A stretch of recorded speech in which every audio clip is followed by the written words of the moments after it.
Problemado tayo dito sa wall natin dito sa harap mga pangga kasi ito at saka doon hindi siya pantay. Ngayong araw nga ay finalize natin kung ano yung mga kailangan na i-finalize dito sa second floor natin. Sa mga nakasubaybay sa atin, alam nyo na formado na talaga yung second floor natin ang bawat kwarto. At ang mga CR dito, kaso nga lang may mga nakita tayo na may mga wall na hindi pantay at mga bagay na kailangan din talagang bakwakin. So, ready na tayo na i-take yung challenge ngayong araw na to na pag-usapan natin at i-finalize. Isa nga pala talaga sa na-realize namin kung nagpapagawa kayo ng bahay, kailangan talaga bisitahin nyo kasi may mga plano kayo na parang sa isip nyo okay, pero pag actual na pala ay nag-iiba na. Pero bago nga ang lahat, bisitahin muna natin ang roof deck natin kasi balita namin malapit na daw matapos yung kwarto natin sa taas. Oh,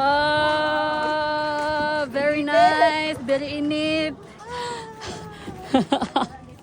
Wow, kanindot. Itong forma na to, ito na nga yung drawing ni Norme na forma dito sa kwarto sa taas. Konting push na lang to ay matatapos na. At syempre, may CR din talaga dito sa third floor at i-demonstrate ni Norme kung ano yung mga nasa loob dito sa CR. Tapos,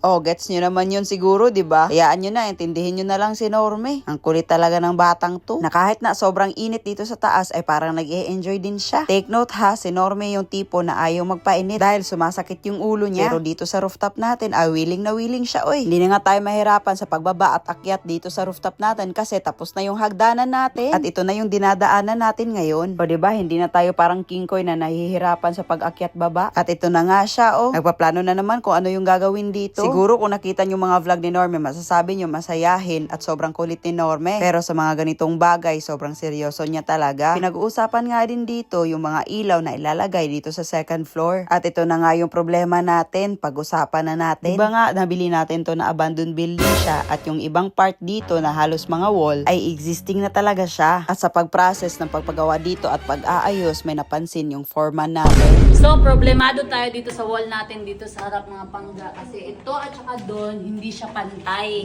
So, dito, nakaganito, doon sa kabila, pasok siya. So, kailangan dagdagan or depende na lang kung ano yung gagawin nila dito para mapantay lang. Kasi kung hindi daw ito mapantay mga pangga, problemado yung magtatayas at saka yung ceiling works.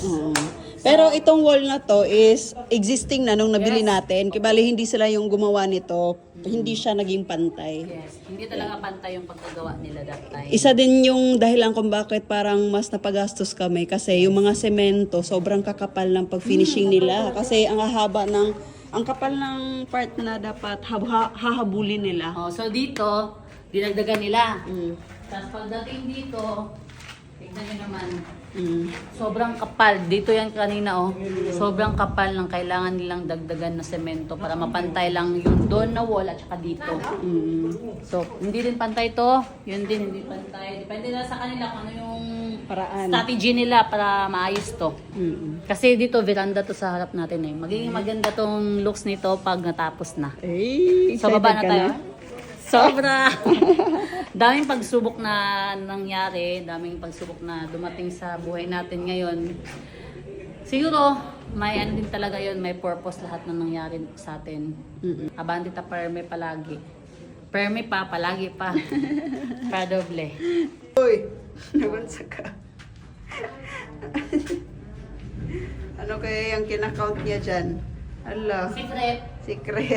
Halos tapos na nga din yung pag-finishing dito sa harap. Ang bahay natin, parang konting retouch na lang talaga yan ba? At dito nga sa gilid ay sinisimulan na nila ang pag-finishing. Kasi nga after daw dito ay magpipintura na. Siguro nga mas maganda na tong tignan pag may pintura na talaga. Sige lang, hinay-hinay lang tayo at aabot din tayo dyan. Ang galing nga din pala dito sa location natin kasi nakikita natin kung may airplane. Tignan nyo naman yan, oh.